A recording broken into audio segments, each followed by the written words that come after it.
Fentanyl. It could be hiding anywhere, including in your house, including in your medicine cabinet, or maybe at a friend's house when you're hanging out, playing games, and get offered a pill.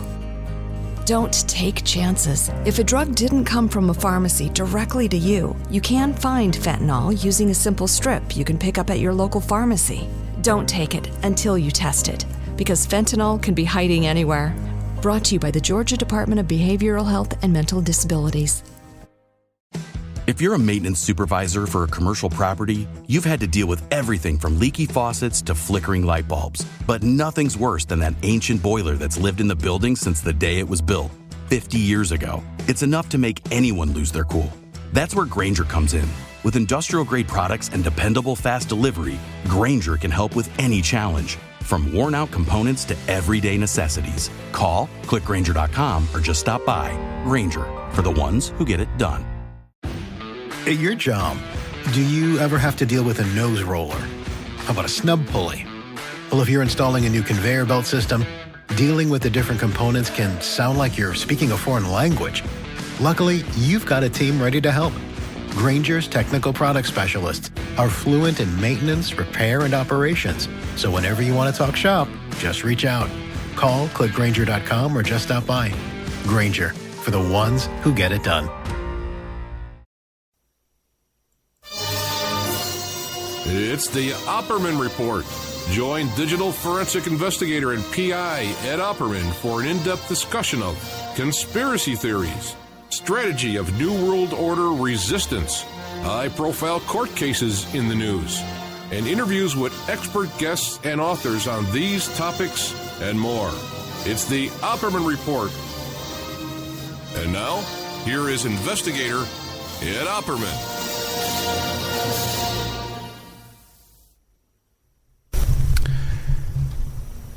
Okay, welcome to the Opperman Report. I'm your host, Private Investigator Ed Opperman. Okay, and this show is brought to you by pscoco.com. Now, here's the deal. It's pscocoa.com. And this is Phoebe Saad's chocolate website. And it's formerly known as Dove.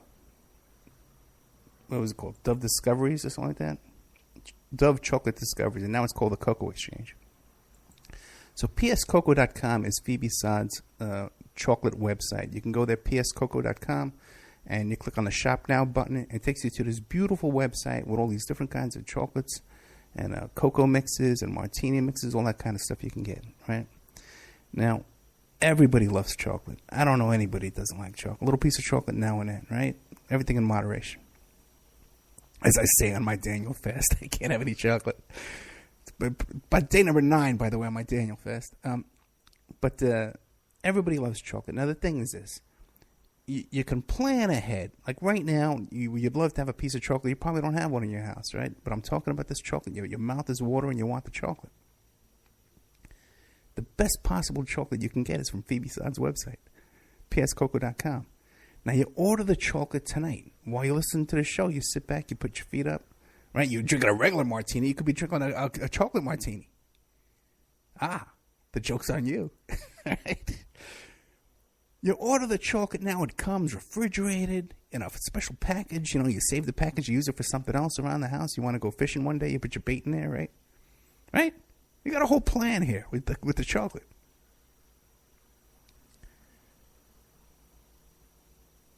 But right now, when you're craving for that chocolate, you'd have the chocolate in your house. But what do?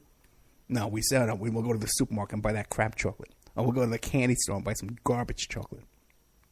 You can order the finest chocolate from the finest cocoa beans. You can order it right now in the comfort of your home while you listen to the show.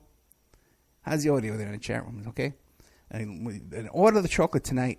And it's there waiting for you. You have it there in advance. Quality chocolate, gourmet chocolate at discount prices.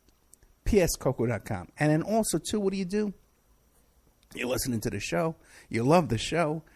This is a sponsor who's laying out money to pay for the show for you to listen to. You're going to buy chocolate anyway, right?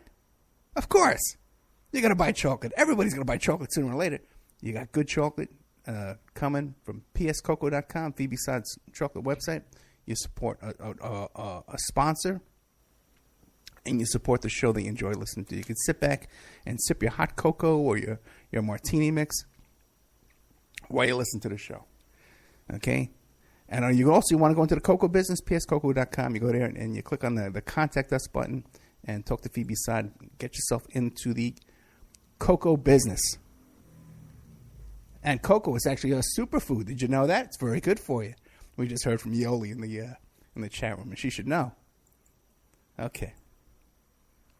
My public service announcement, I want to drum this into everybody's head because I got to tell you, I go to the supermarket and I have, I don't know, what PTSD when I go to the supermarket. Because I see these kids standing up in these shopping carts and they're going to fall down and hurt themselves. Every single day in the United States of America, every day, 50 kids have to go to the emergency room because of an injury from a fall from a shopping cart. Okay? And this is something that we don't need. It's something that's avoidable. It's preventable. And I see these kids climbing around the shopping carts. The parents let them stand up, and they're pushing the cart around. It's crazy. So I saw one time the kid was in the shopping cart standing up on top of a box of diapers. So the kid's her center of gravity is way over the railing there. Insane. Don't do that, folks, please. And I want to start a campaign here to educate shoppers and supermarkets and stuff like that to put an end to this harm to our children. And the children are our future, right? Let's not forget that. We don't want our future bounding out of shopping carts, landing on their heads. Of course not. Okay. Let's see. Okay, public service announcement is done tomorrow. Doing a show tomorrow, 5 p.m. Pacific Standard Time on American Freedom Radio is the anchor station there, but it'll also be on People's Internet Radio, and it'll be on, what do you call it, all that kind of stuff, PSN, Public Streaming Radio, IPM Nation, and I think we're still on deprogrammed radio, I believe, awakeradio.us. All our stations. Spreaker, you can find us on. iHeart, iTunes, YouTube, all those wonderful places. But tomorrow, 5 p.m. live, we're doing a show about Madeleine McCann, the little girl, disappeared. It's right around the anniversary of her birthday or her death or something like that. And the same author's going to come on the show and talk about that. Also wrote the book King of the Freaks about, what's his name, Damien Eccles. So we got that coming up tomorrow. Taped the show yesterday. Really enjoyed it, by the way. With Frank Collada and Denny Griffin. A couple of local Vegas guys. Frank Collada's the mafia guy, the gangster that was in the movie Casino. And he played Joe Pesci's brother. Or best friend in the movie. And in real life, he was best friends with Tony Spilaccio.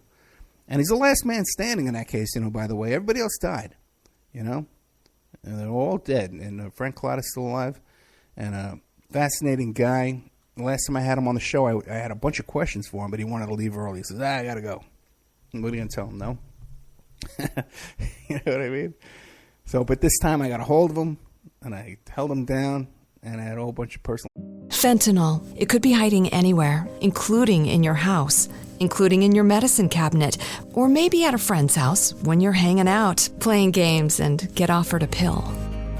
Don't take chances. If a drug didn't come from a pharmacy directly to you, you can find fentanyl using a simple strip you can pick up at your local pharmacy. Don't take it until you test it, because fentanyl can be hiding anywhere. Brought to you by the Georgia Department of Behavioral Health and Mental Disabilities. Questions for him. I think it's more interesting the questions that he didn't answer more than the ones that he did. If you can kind of listen carefully between the lines. And that's in the member section. That's right up there in the old... Well, it's not up in the member section yet. Don't have a heart attack, okay? I don't need 10,000 emails, please. It's going to be in the member section over the weekend. We got to thank Sean Duff for helping us out with the member section from strawmanmusic.com. He's a Canadian. And thankfully, Mr. Trump, the President, Mr. Trump, is finally dealing with these Canadians and their shady lumber deals and their shady milk transactions. I knew they were up to something. Those Canadians. And now we got them. First 100 days of the Donald Trump, the Mr. Trump, the President Mr. Trump presidency. And what do we have? It seems like we got a lot of chaos, right? It seems like we got a lot of chaos going on here at the White House, man. But that's okay. That's okay. It's been worse because we're going to talk about Obama. Mr. Obama. No, he's not president. He's President Barack Obama. You got President Mr. Trump and President Barack Obama. I don't know why that is, but that's how it works. No one ever calls Mr. Obama Mr. Obama. Maybe I'll start a trend, Mr. Obama. Anyway. Mr. Obama, not to think that I'm biased here for the Democrats, that I'm some kind of Democrat, you bunch of idiots out there. It's a self-confessed liberal. Bunch of idiots. Okay, President Obama, this character, I'm going to be talking about him tonight, going to get $400,000 for a speech from Cantor Fitzgerald. How sad is that, man? You know... Yeah, people start. I heard a guy. I was walking by a guy on a cell phone today. He was saying he gets $40,000-$50,000 a year from one source alone, and he was talking about getting another $9,000 from the state of Arizona, whatever you guys doing. I don't know what, but man, that's obscene wealth to get $400,000 for one speech from Wall Street. You know, so that when you're president, you're sitting there in office, you do what you're told. And then when you get out, they write you a check for $400,000. Wasn't that nice? And people like to call him a communist and a socialist and a terrorist and a Muslim. I don't know, man. It seems like American dollars he's getting from that Cantor Fitzgerald. You know, I think that's that Muslim denaries or whatever that stuff is. But President Mr. Trump's first 100 days, you might recall. Our great orange leader, earlier in the year, not too long ago, he goes out and he fires 48 federal prosecutors, right, from the Department of Justice prosecutors, right? And everybody says, well, listen, that's okay. Bill Clinton did it when he went into office. You fire your prosecutors there, and you bring in your own guys. You bring the Republicans. I got no problem with that. But the thing is, when Bill Clinton did it, and I'm no fan of Bill Clinton, okay? Well, I hate Bill Clinton, and I hate Hillary Clinton, okay? Pretty much more than I hate President Mr. Trump. If they were orange, maybe I'd perhaps like them more than they do. But the thing is when Clinton did it, he had the replacement guys lined up to get in there and take over these slots so that these prosecutions, these cases that they're working on, like Anthony Weiner, okay, that these prosecutions that they're working on would continue, ultimately we're going to have people getting out of jail because they couldn't go to trial quick enough. You have a right to a speedy trial. This is going to come up sooner or later because President Mr. Trump has not replaced any of those prosecutors yet, okay?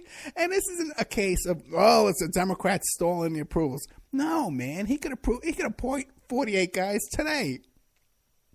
And it shouldn't take that long to appoint 48 guys. And Sessions should be doing it. But for some reason, they're not doing it. They just fired 48 federal prosecutors and have not replaced them for some reason in the first 100 days.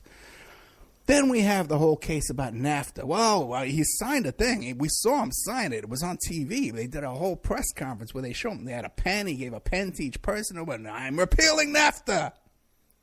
Goodbye, NAFTA. Right? Hasta la vista, NAFTA. Right? NAFTA's gone. No, what happened? What? He signed the thing. He gave the pens away to everybody around the table. And then we get an announcement. You know what? Bring the pens back. Give me the pens back, guys. I'm not going to repeal NAFTA after all. I changed my mind. I'm not going to repeal it. Then later on in the day, it's, no. I didn't say I'm not going to repeal NAFTA. No, we're going to renegotiate NAFTA. All in one day. A month. One day you repeal it.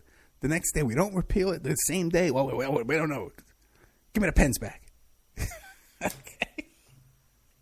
What's going on here? Then you got this guy, Mike Flynn. Mike Flynn. General Mike Flynn, you should call him. Okay, maybe it's Mr. General Mike Flynn in this the way things are going nowadays. But Mike Flynn, here you got this guy.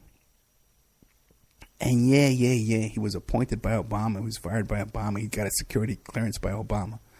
Okay, Mr. Spicer, I agree with you there. But the thing is, you got this guy. He's a foreign agent for Turkey. He's working for the Turkish government. He's a foreign agent. And he's not a registered foreign agent. He's a secret foreign agent. He doesn't last 30 days because he's lying to the vice president about when he met with the Russian ambassador. What the hell is going on over there? And the thing is, too, is I'm sure this stuff goes on under other administrations. But they know how to do it. They just know how to commit these crimes. Because you got this guy Podesta and these clowns. They're doing the same stuff. You know, the Podesta brothers, they get money from the Russians, too. They're working for the Russians as well.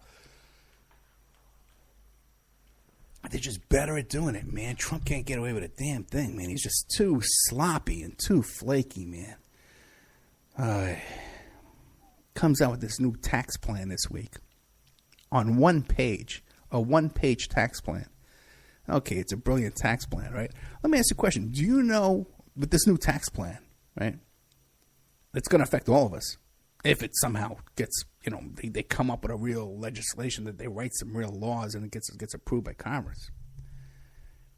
What happens to dependents? Can you deduct your dependents? Are you going to get that, you know, that refund every year that all these people rely on their tax refund, you know? Fentanyl. It could be hiding anywhere, including in your house, including in your medicine cabinet, or maybe at a friend's house when you're hanging out, playing games, and get offered a pill. Don't take chances. If a drug didn't come from a pharmacy directly to you, you can find fentanyl using a simple strip you can pick up at your local pharmacy. Don't take it until you test it, because fentanyl can be hiding anywhere. Brought to you by the Georgia Department of Behavioral Health and Mental Disabilities. I get my refund check, you know, because of this cockamamie system. I'm self-employed, so I don't deal with that kind of, when they take stuff out of my paycheck. I don't deal with that, you know, where they deduct from your paycheck every week, and then you get it back at the end of the year because you have so many dependents, you know, and you can write off on your W-2, W-4, whatever that is. Do you know how that's going to affect you? What we do know about is that the only deductions you'll be able to take is charitable deductions and your house, the interest on your mortgage. Okay, so right away that's tilted toward, you know, people rich enough to own a house, you know. And then it says that you don't pay any tax at all if you're a couple making $24,000. Then you pay no tax. I can't argue with that. But the biggest problem I have with this President Mr. Trump's tax plan, the one that we should all be in dreaded fear, okay, is what they like to call the death tax, and what is in actuality an inheritance tax. And President Mr. Trump says we're going to do away with the death tax. We're going to do away with the inheritance tax.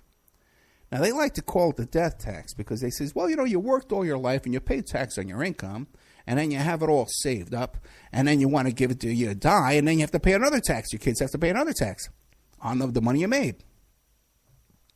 Well, that's one way of looking at it, but if you look at it the other way, if the kids are now collecting this money, you know, the kids are paying the tax on that money. The dead person's not paying that tax because they're dead. It's the person inheriting the money pays this tax. Well, you say to me, well, Ed, why shouldn't I want to be able? Ed, don't you want to give money? You work hard, you save your money, you save $1 million, you save $10 million.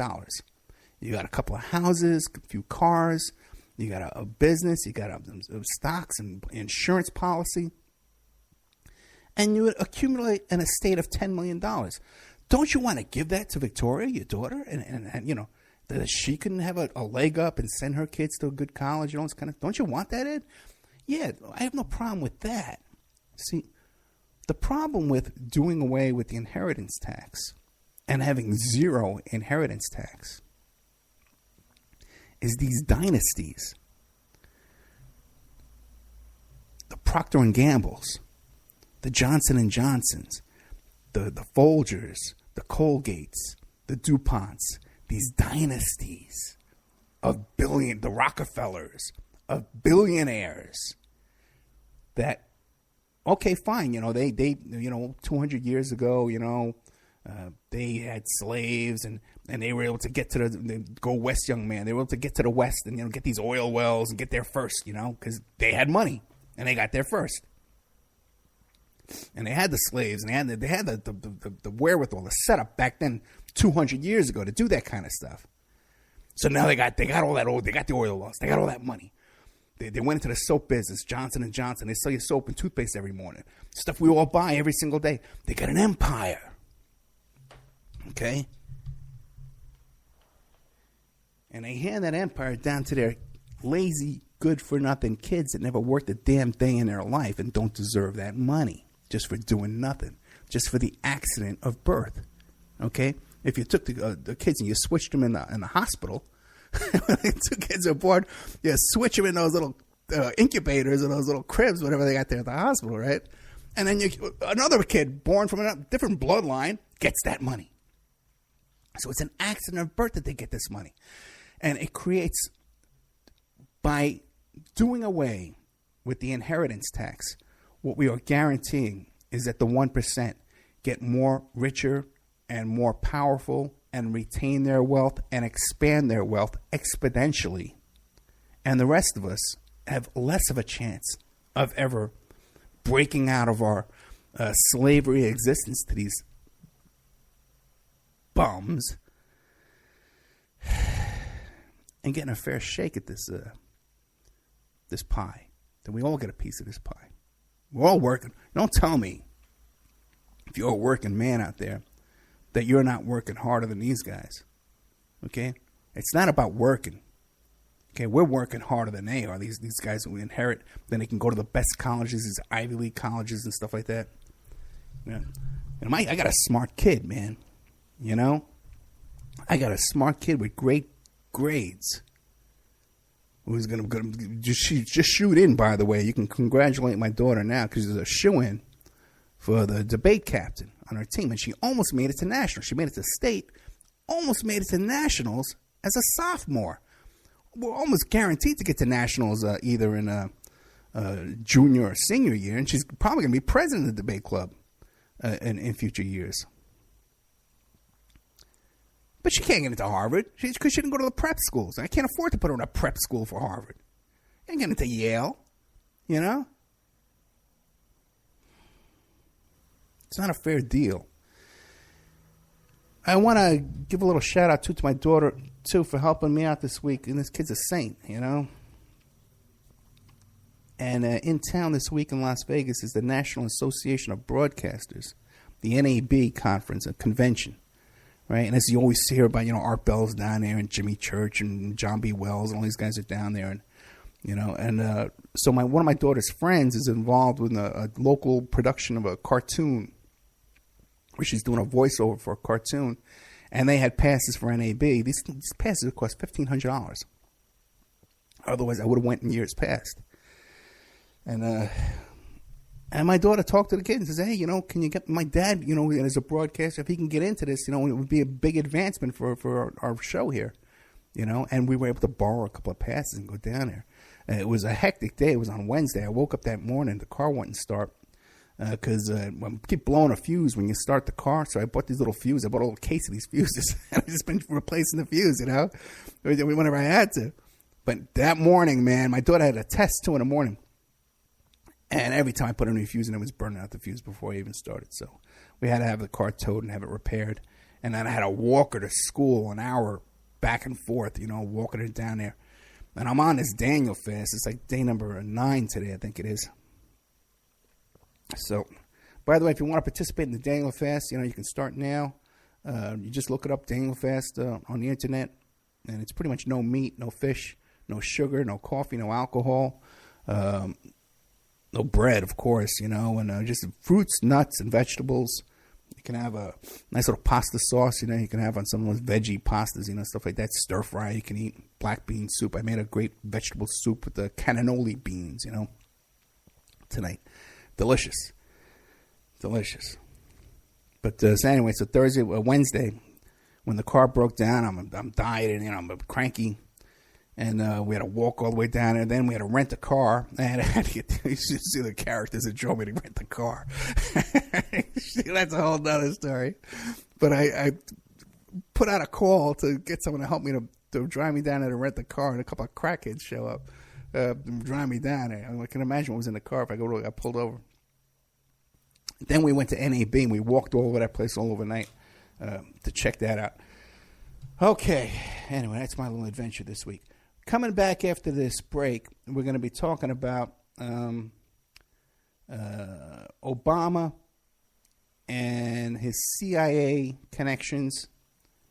And we're going to be talking about this Egyptian story, fascinating story. Mr. Trump, President Mr. Trump.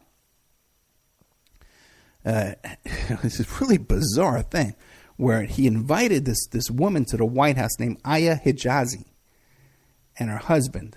They were taken prisoner over there in Egypt, and he just got them released. Okay, because of his great negotiating skills. He gets these two released, and he has a photo op with them in the White House, where they come to the White House. Well, I got a letter from someone, and the story has to be looked into. It has to be verified. It has to be investigated. But there's a fascinating letter that gives a whole different story to this side of this case, and it's from somebody in Egypt. So we'll be getting back to this right after these messages here. A really big shoe right after this.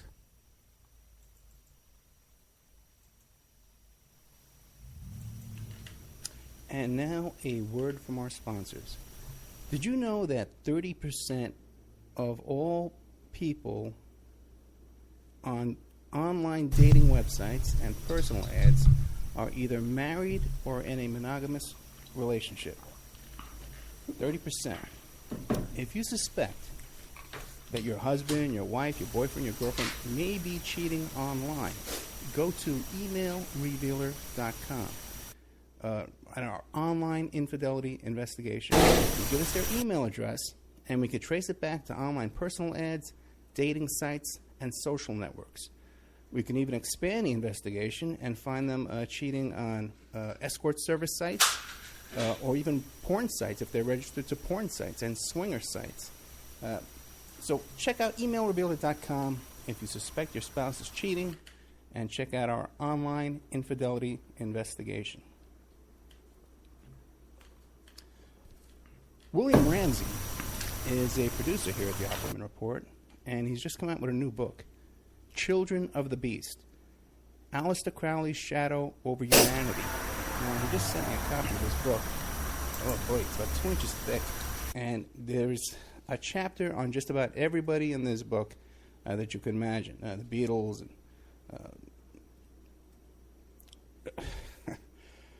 and Jack Parsons, everybody's in here. It's incredible. And I definitely recommend this book. There's a bunch of pictures in here, too, of all these people and different chapters and information. Anton LaVey and people I've never heard of, too. There's a whole bunch in here. JFC Fuller. I don't know who he is. But it's great stuff by our producer here, William Ramsey. So check out Children. Aleister Crowley's Shadow Over Humanity. You can find it on Amazon.com, or you can find it in the OppermanReport.com bookstore. We have an urgent bulletin. It seems that the group Strawman is still on the loose. It has been confirmed that Strawman are Canadian, okay, and that authorities are asking people to stay indoors, lock your doors and windows until this group can be dealt with. You could find more information about this group of Canadians, at strawmanmusic.com.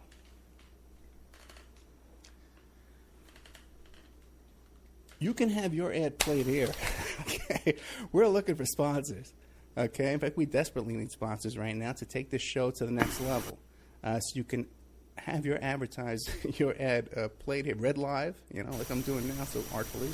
Or we can even work up a little jingle for you with some music. You have no idea how expensive it would be to have your ad played.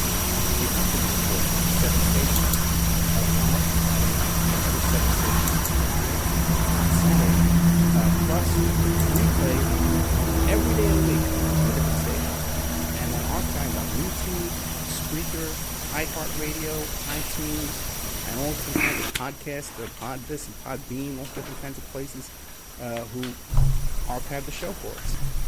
And on those archives, your ad would play indefinitely, forever.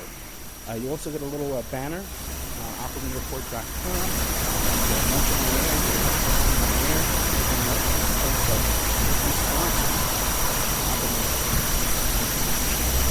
Opportunity to get this show on a major AM/FM station in California. We've been approved.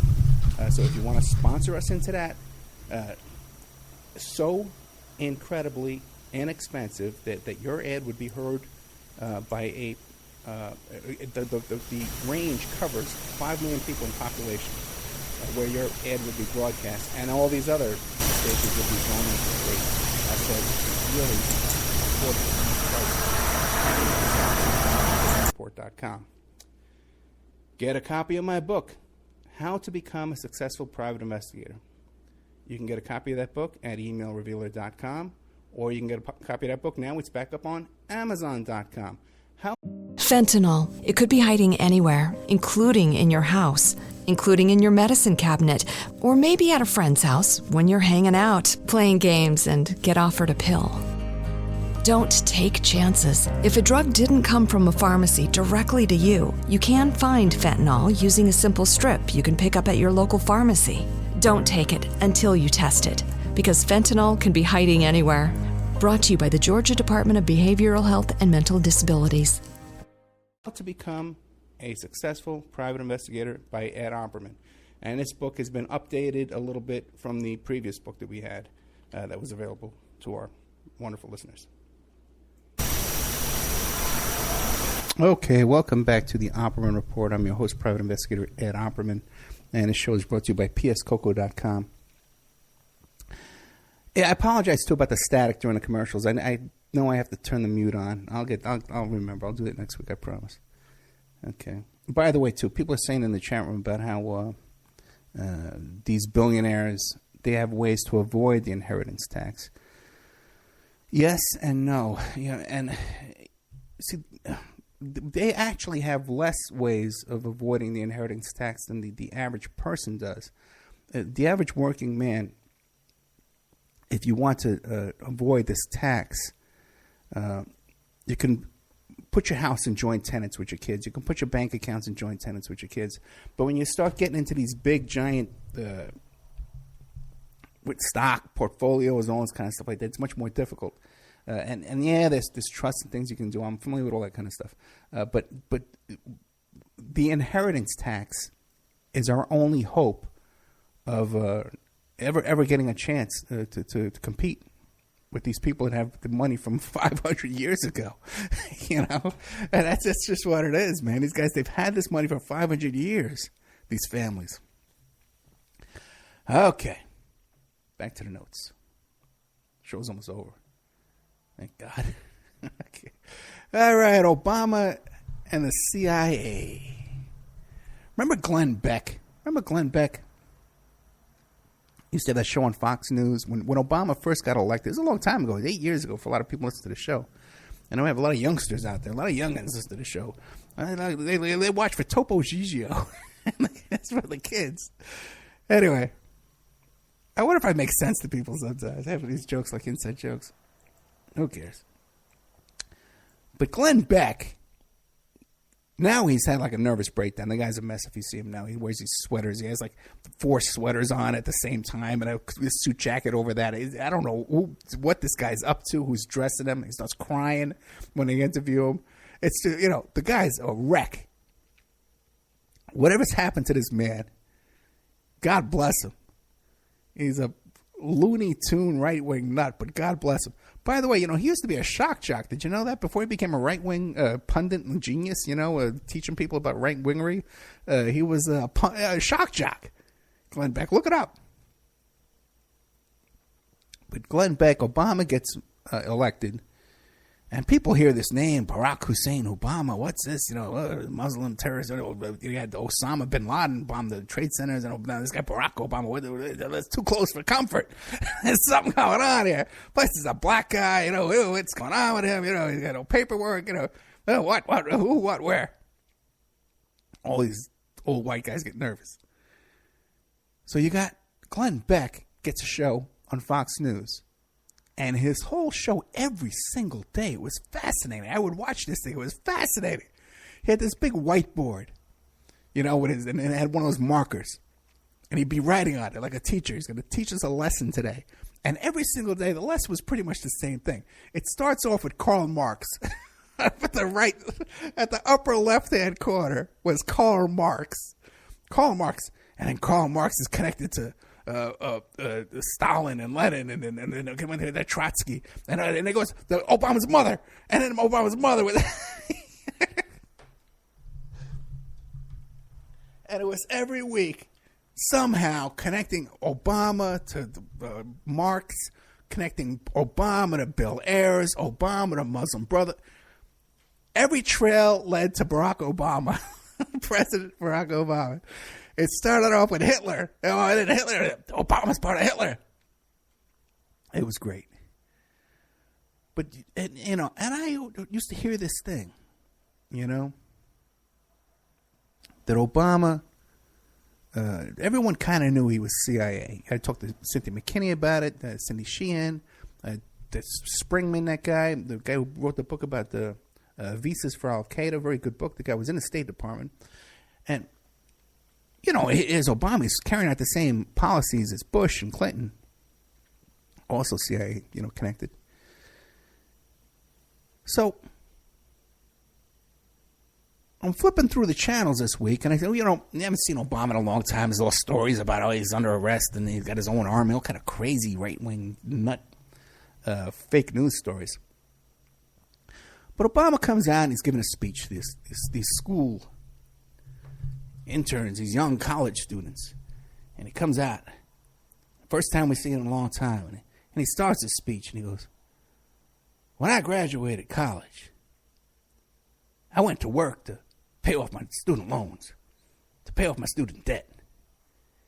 And then I went down at Church Street, and I signed up with the community organizers there at Church Street. And then I went to Acorn, and I worked for Acorn. And he's naming the street they're on and the name of the organization. And I worked under so-and-so, and my partner there was Roger Road, naming everybody.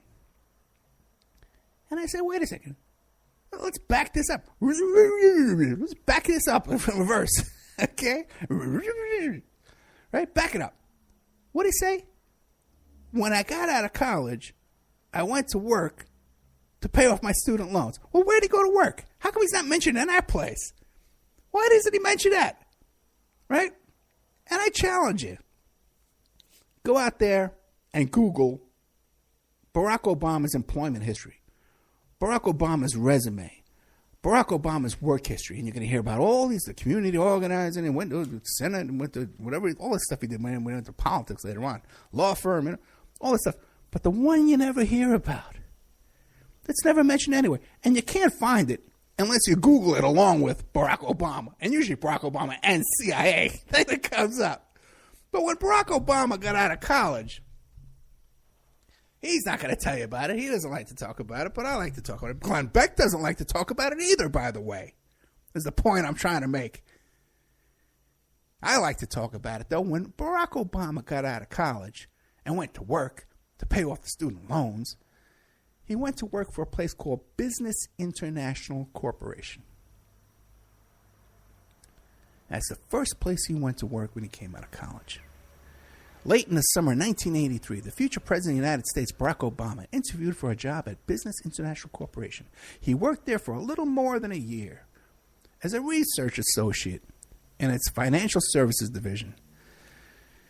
And he edited Financing Foreign Operations, a global reference service, and wrote for Business International Money Report, a weekly financial newsletter. And that's interesting. You never hear that about President Obama, or Barack Hussein Obama, as I like to call him on the right wing, right? Now, what is this Business International Corporation? Why is it such a secret? Why doesn't the President Barack Obama, Hussein Obama, why doesn't he like to say, when I came out of college, I went to work for Business International Corporation to pay off my student debts? But he doesn't mention it, does he? a 1977 New York Times article. New York Times, right? All the news that's fit to print. The paper of record, the New York Times, in 1977, back when it had a very good reputation, by the way,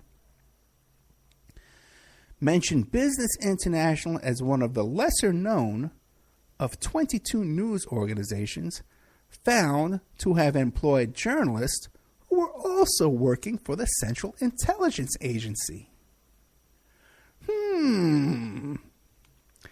Elliot Haynes, who was the head of a Business International, said his father, Eldridge Haynes, had provided cover for 4 CIA employees in various countries between 1955 and 1960. A CIA front company, Business International Corporation. And that's where President Barack Obama went to work right after he came out of college. Now, why wouldn't Glenn Beck say, and did you know that there's Marxist, socialist, Muslim, atheist, communist, terrorist? Barack Hussein Obama tried to sneak into the CIA by going to work for the business. Why didn't he ever say that? What? You would think from his end, you put 2 and 2 together. You say, well, he snuck in to spy on us. This Muslim terrorist spy. Right? But no, never mentioned, because they know. Glenn Beck knows he's CIA. Sean Hannity knows Muslim Brotherhood is CIA. He sits back there all smug. Oh, yes, when the overthrow of the Egyptian government, I predicted the Muslim Brotherhood would go in there and take over. And people hear Muslim Brotherhood and they think, oh my God, it's a Muslim. They're Muslim. They're terrorists. They're the bad guys. Look up the history of Muslim Brotherhood. It was created by the MI5, British intelligence, and CIA. Okay? Damn it. Speaking of Egypt, get back to my Egypt stories. These are segues. That's what they're called in the business here. We're in the business of professional radio and entertainment. Right, there's a Muslim ring on his finger, right? All that stuff. Barack Hussein, the Muslim conspiracies. They were close up on his wedding ring. Look at that. He's a Muslim. Okay. I just went to some Christian church in Chicago as a cover. It's all a big trick. Guy's drinking beer. He's a Muslim drinking beer. All right, whatever you want. I don't care. Anyway, very strange story of Aya Hijazi and her husband, Mohammed Hussein, 2 young Americans of Egyptian origin. According to the couple, they and 5 other of their friends, who remain nameless in all the reports I've seen, I'm reading from a letter that was written by someone in Egypt about this story, were inspired by the January 2011 Soros-orchestrated color revolution in Egypt to leave behind their lives in the U.S. and move to Egypt, where they started an NGO, a non-government organization. Within a very short time, Aya was invited on a number of Egyptian talk shows, where the sweet-faced young woman explained that the couple's NGO, named Baladi, which means my country in Egyptian, rescued street children from a life of poverty and danger and gave them an education, a safe place to live, and a real opportunity for a decent future. She often brought along a few little boys who looked clean and shiny and confirmed that Baladi was a wonderful organization. Many viewers sent money. But then something strange happened. Some of the little boys, including several who had appeared on TV earlier, said that they had escaped from Baladi. And they told a very different story. They said that far from being a safe shelter where they were educated and received loving care, Baladi consisted of a small apartment where dozens of children were held prisoner in terrible conditions and subjected to severe and constant sexual and other physical abuse. Only one reporter took the trouble of going to the address listed by the organization. He filmed his report. All he found was a locked apartment on the top floor of a dingy, ramshackle building. There was no sign. The reporter interviewed residents of the building and of the neighborhood, and none seemed to know anything about Baladi, other than that foreign men frequently went in and out of the apartment.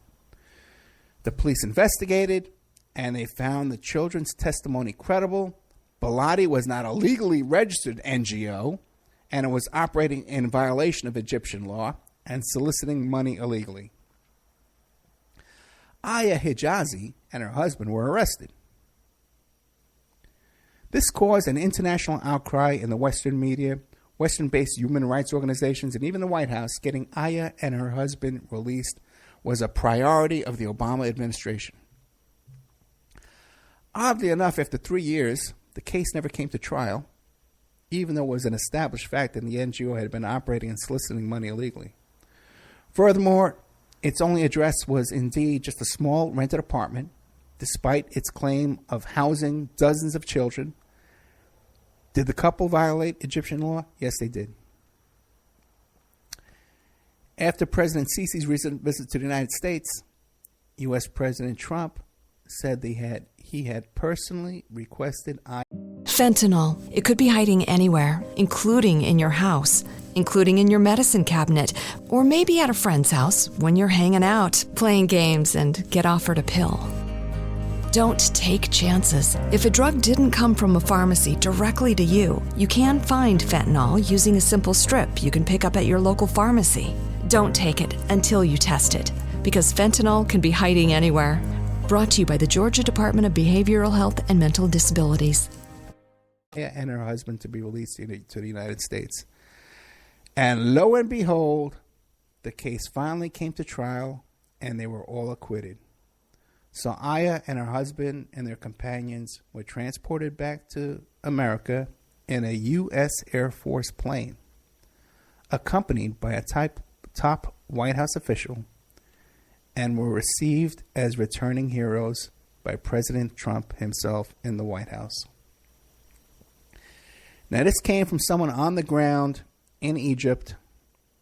It was posted on his Facebook page in Egyptian, by the way, and translated to English. So people need to look into that more. Now, that's the only substantiation that I have of it. It's another version of events. You hear people talk about how, because there's a strange picture of Aya Hijazi and her husband there with President Mr. Trump in the White House when he's greeting them, after releasing them from this prison. And you read the stories. Every other story you're going to read about this says, well, the Washington Post says that they investigated and they weren't guilty. And a lot of people were getting arrested around the time of the Egyptian Revolution. What's that thing called? The Arab Spring. So that's something that people need to take a good look at.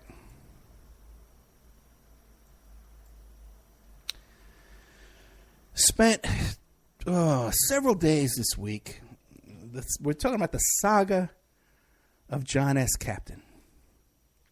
The saga of John S. Captain. Remember we had John S. Captain on the show to tell us about the murder of his girlfriend, quote-unquote, Tiffany Jenks, and how she was mind-controlled and tap, and she talked like a baby, and then she was mind-controlled. And then we had Rick Lovett on the show, and he gave his version of events, and then we tried to have John Captain back to finish his story, and he kind of fell apart.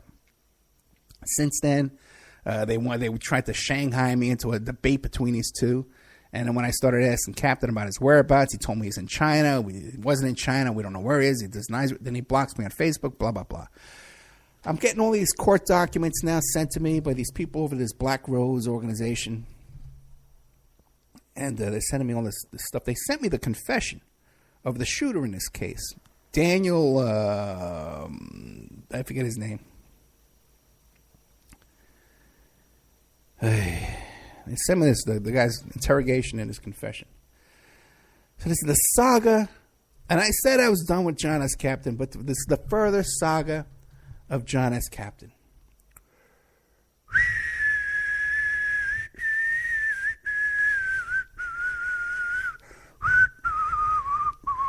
The saga of John S. Captain came obsessed with a crime.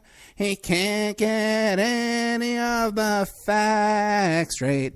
The man's wasting all of our time.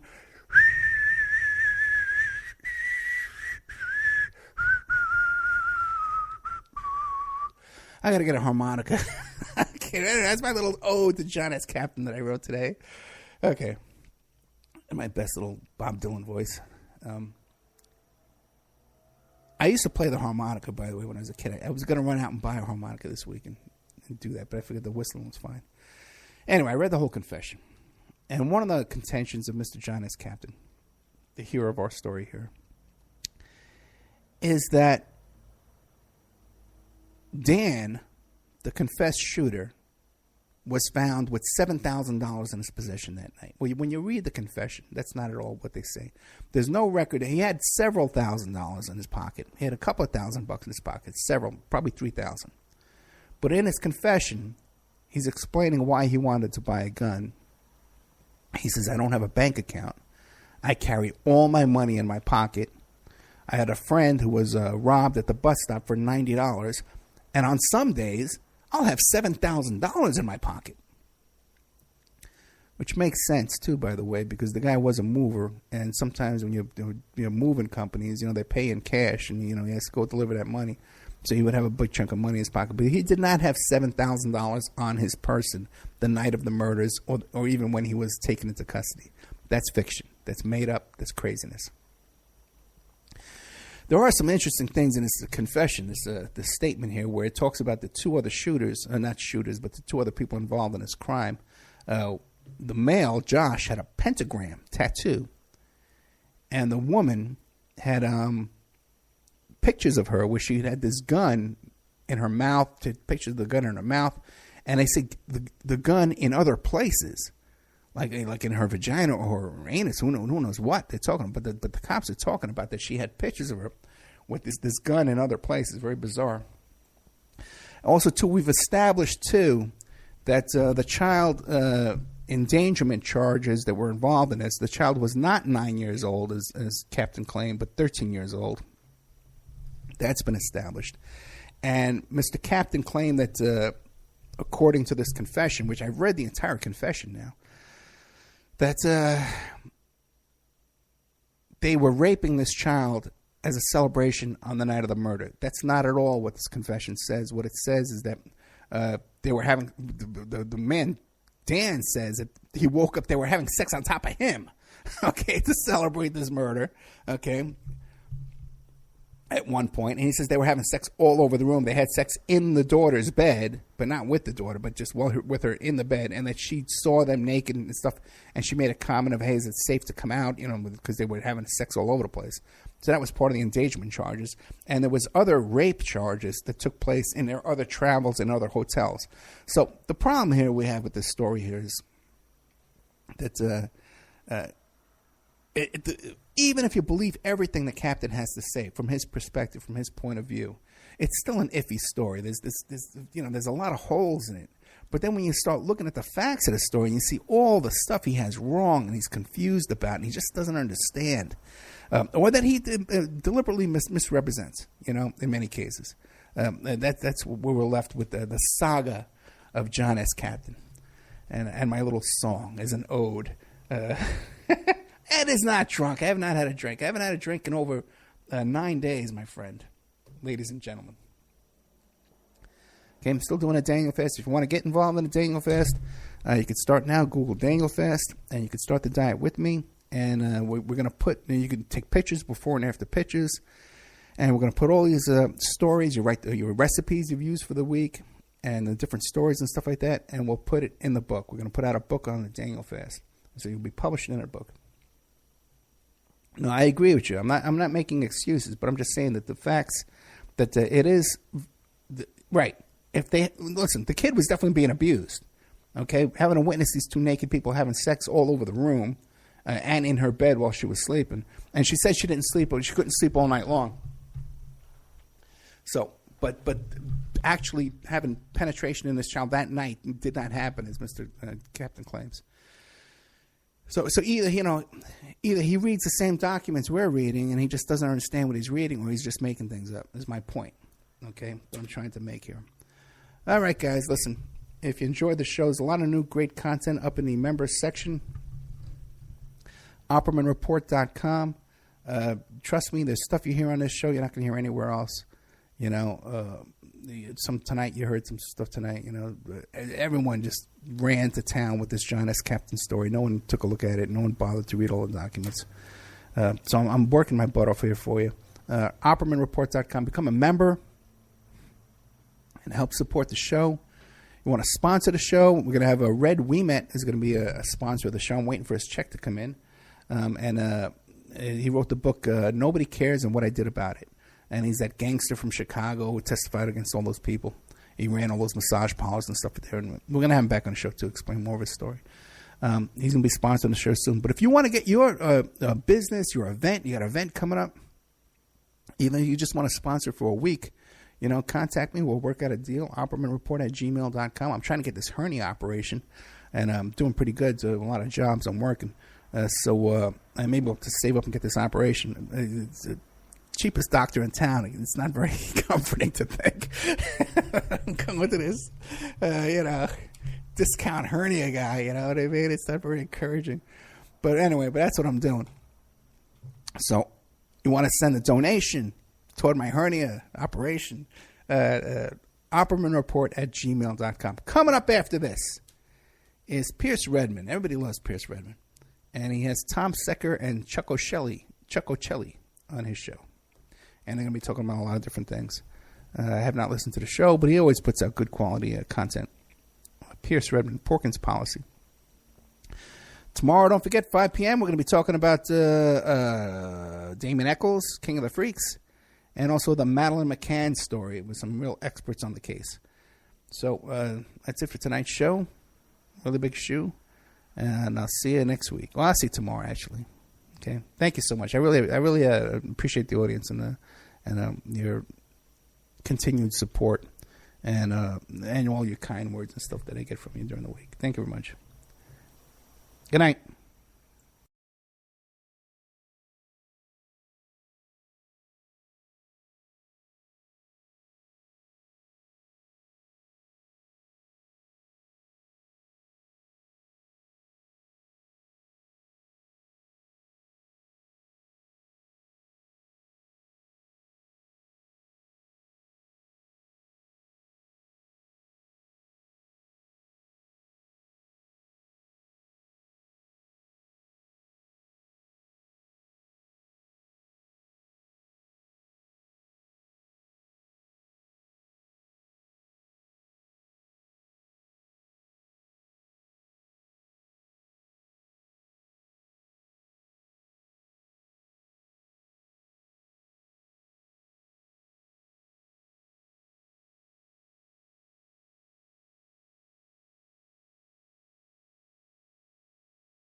Fentanyl. It could be hiding anywhere, including in your house, including in your medicine cabinet, or maybe at a friend's house when you're hanging out, playing games, and get offered a pill.